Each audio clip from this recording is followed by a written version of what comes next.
welcome to the Last Media Arts newsletter for 2016. Let's jump right into the details. Progress reports will be going home this Wednesday, but if you've been checking SchoolMax, there shouldn't be any surprises on that paper. If you haven't been checking SchoolMax, I sincerely urge you to do so. I did the math, and as of this morning, the percentage of majors with D's and E's has gone down 10% since I published my progress report grades. It seems that sometimes a letter in the alphabet going into your permanent record is all you need to kickstart you into working harder. That, or maybe they just scored well on the essay portion. Either way, progress has been made. Of those that are still in the lower performance tier, common pitfalls involve not citing sources or, in some cases, just not handing the work in. Speaking of work, our most recent project involved taking the MP3 we previously recorded and turning it into a full video. Those are all graded and available for viewing in SchoolMax and Google Classroom. For this assignment, student videos were supposed to contain imagery and/or video that supported the dialogue that they had previously recorded. The only project currently due this week is the homework, where students are expected to submit a 1 to 3 minute video that addresses a social issue. I've given very few restrictions on this topic, but I do expect the video to address an issue about which the student has strong feelings. I will not be giving low grades for disagreeing with the student's opinions, but I would prefer that they support their conclusions with factual information as opposed to proof by assertion. As always, citing sources is a must. Our next big project is, the Film Festival.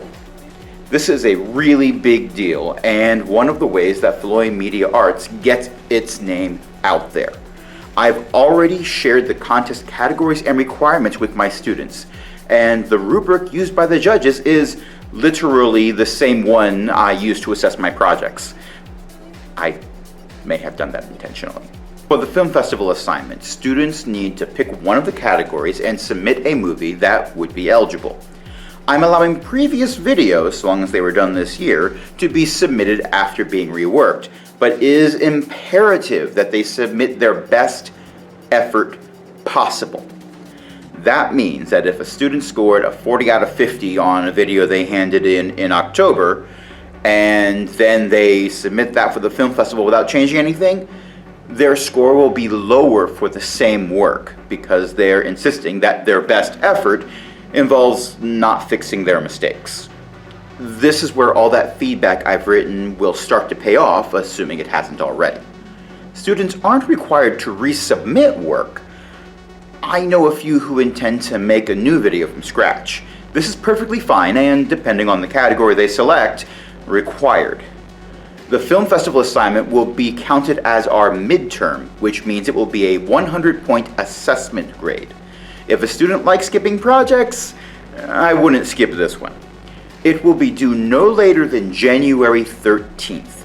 That is close enough to the end of the quarter that I will not be able to accurately grade resubmissions.